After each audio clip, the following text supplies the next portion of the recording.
You know, so it's like, yo, I love my man, yo. This is my friend, and we've been friends forever. I know that he's 100%. He got my back, but he's just so fucking dumb, and he's addicted to a drink. It's called Corona Rita. Make some noise if you guys out there know what I'm talking about. Don't get, a couple people. Okay, I mean, don't get me wrong. There's nothing wrong with Corona Ritas. Me personally, I can only drink them if it's 70 degrees or warmer, but not this guy. We go any restaurant, he's going to ask them if they have it. And they're like, of course we don't have it because one, we never heard of it. Two, it's a drink for fucking idiots. So once the person says they never heard of it, he starts to explain it to them on directions on how to make it. But he always is foiled because there's a mechanism that holds the beer part of the Corona Rita and it attaches it onto the margarita part. And then as you drink from the glass, the Corona fills the cup more with beer as you drink the margarita. So I guess it still follows the typical guidelines for alcoholics. Liquor before beer, nothing to fear. Beer before liquor, never been sicker. And this is a man who lives by this code. He lives by it. But at this particular point of the injunction or the interaction that he's having with the waiter or waitress, they will ask $1 million question, which is, why don't you order a margarita and a Corona? And then that's when it really gets embarrassing. He'll say something like, that sounds stupid.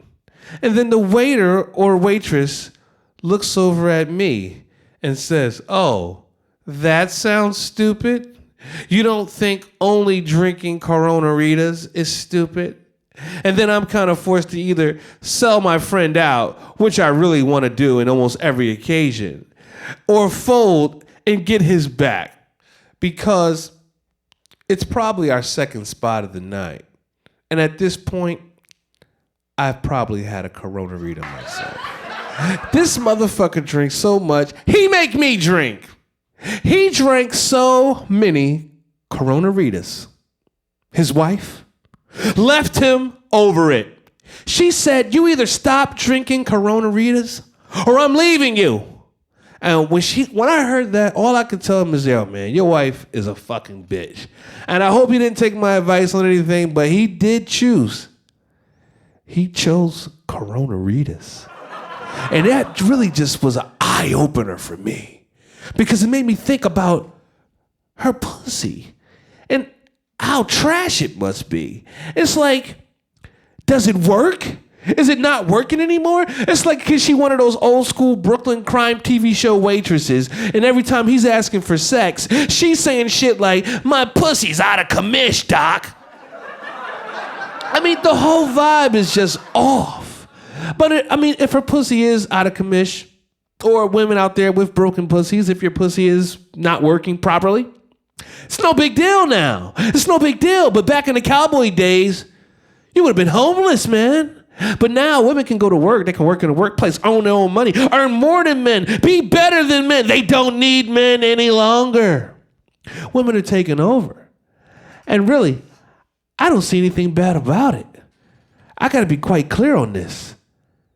I'd like to be a kept man. I definitely could date a young Oprah type.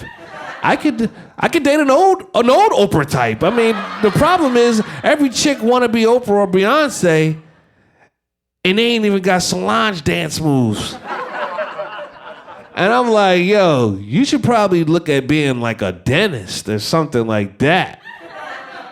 And girls start grinding their teeth or whatever, and you want to be supportive. I mean, if your girlfriend wants to be the next Beyonce, you want to support her dreams. Support her dreams, damn it!